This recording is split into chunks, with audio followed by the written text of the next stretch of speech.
എല്ലാവരും ഇങ്ങോട്ട് നോക്കിൻ. ഒരു സംശയമില്ല, LDF ആയിരിക്കും മുന്നിൽ. എത്ര സീറ്റ് കിട്ടും? അത് നേരത്തെ ഉള്ളതിൽ കൂടുതൽ സീറ്റ് ഉണ്ടാവും. 100 രൂപ മേളിൽ പോകും. 100 നേരത്തെ ഉള്ളതിൽ കൂടുതൽ, അത് 100 മേലെ തന്നെ പോകും. ഒരക്ഷരം പോലും തെറ്റിയില്ല. നമ്മളെല്ലാം സ്ഥാനം ജനങ്ങളുടെ മനസ്സിലാണ്. ജനങ്ങളുടെ മനസ്സിലുള്ള സ്ഥാനത്ത് ഇടിവ് തട്ടുമ്പോഴേ നമുക്ക് തകർച്ചയുണ്ട്. അത് നിനക്ക് നേരത്തെ അറിയാമായിരുന്നു. ഏകദേശം അറിയായിരുന്നു. മുഖ്യമന്ത്രി പിണറായി വിജയൻ ധർമ്മടത്ത് കഷ്ടിച്ച് കടന്നുകൂടി.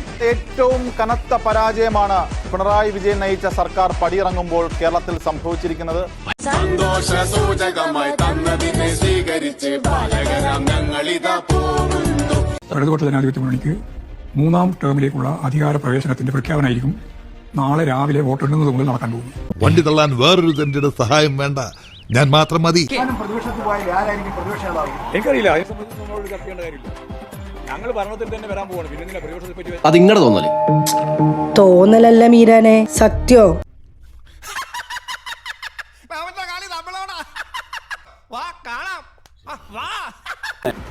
ഏതെങ്കിലും ഒരു ഭാഗത്ത് മാത്രമല്ല, പൊതുവെ കേരളത്തിൽ നല്ല പരാജയമാണ് ഇടതുപക്ഷ ജനാധിപത്യ മുന്നണിക്ക് ഉണ്ടായിട്ടുള്ളത്.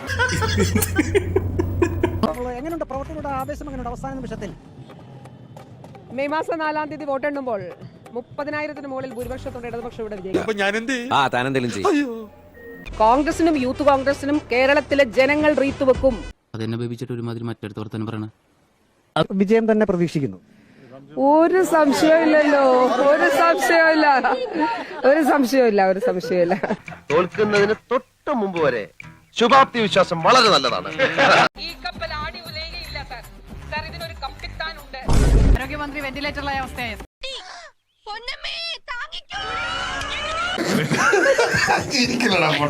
മുന്നണിയുടെ പ്രവർത്തകർക്കും മുന്നണി നേതാക്കന്മാർക്കും നല്ല ആത്മവിശ്വാസം തന്നെയാണ്. ഇടതുപക്ഷ ജനാധിപത്യ മുന്നണിയുടെ നേതൃത്വത്തിലുള്ള ഗവൺമെന്റ് 3ാം ഗവൺമെന്റ് അധികാരത്തിൽ വരുമെന്നുള്ള കാര്യം ഉറപ്പാണ്. സംശയിക്കാൻ എന്തിരിക്കുന്നു? അത് തീർച്ചയല്ലേ. പാർട്ടി സഹാക്കൾ എഴുതിക്കൊണ്ട് തന്നിക്കുന്ന കണക്കെന്ന് പറഞ്ഞ ഒരു 5000 വോട്ടിന്റെ താഴെ ജയിക്കാനുള്ള സാധ്യത ഉണ്ടെന്നാണ് പറയുന്നത്. പരാജയത്തെക്കുറിച്ച് എന്തോ? ജനാധിപത്യ സംവിധാനത്തിൽ പരാജയത്തെ പരാജയമായി തന്നെ അംഗീകരിക്കുക എന്നുള്ളതാണ് മാന്യത എന്ന് പറഞ്ഞത്, രാഷ്ട്രീയ മര്യാദ എന്ന് പറയുന്നത്. തോൽവി അംഗീകരിക്കുന്നു.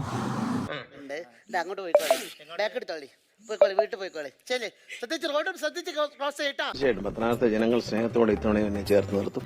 വലിയ ഭൂരിപക്ഷത്തിൽ വിജയിപ്പിക്കും എന്ന് തന്നെയാണ് പ്രതീക്ഷിക്കുന്നത്. കേരളത്തിലെമ്പാടും LDFനെ, ഞാൻ വടക്കൻ ജില്ലകളിൽ പാലക്കാട് ജില്ലയിലൊക്കെ പോയിരുന്നു, അവിടെയെല്ലാം LDFനെ തന്നെയാണ് മുൻതൂക്കം ഉണ്ടാകാൻ. ഇതൊക്കെ കേട്ടിട്ട് എന്റെ വൈറ്റമിൻ സി ചോർന്ന് പോണു. പത്തനാപുരത്ത് 25 വർഷത്തെ KB ഗണേഷ് കുമാറിന്റെ ആധിപത്യം തകർത്ത് ജ്യോതികുമാർ ചാമക്കാല 8310 വോട്ടിന്റെ ഭൂരിപക്ഷത്തിലാണ് ജ്യോതികുമാർ ചാമക്കാല വിജയക്കൊടി പാറിച്ചത്.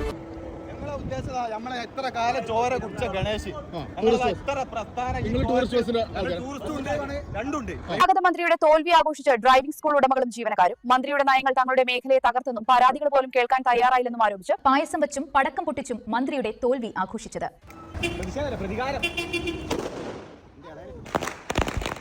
ഒടുവിലെ യാത്രയ്ക്കായി ഞാനൊന്ന് കിടക്കട്ടെ. ഞങ്ങളങ്ങ് ഇറങ്ങട്ടെ. ആയിക്കോട്ടെ, സന്തോഷായി. പിണറായിസത്തിന് ബൈ ബൈ. ജനങ്ങളെ നോക്കി ചോദിച്ച ചോദ്യങ്ങളും പരിഹാസങ്ങളും ഇപ്പോൾ പിണറായി വിജയനെ തിരിഞ്ഞുകുത്തുന്നു.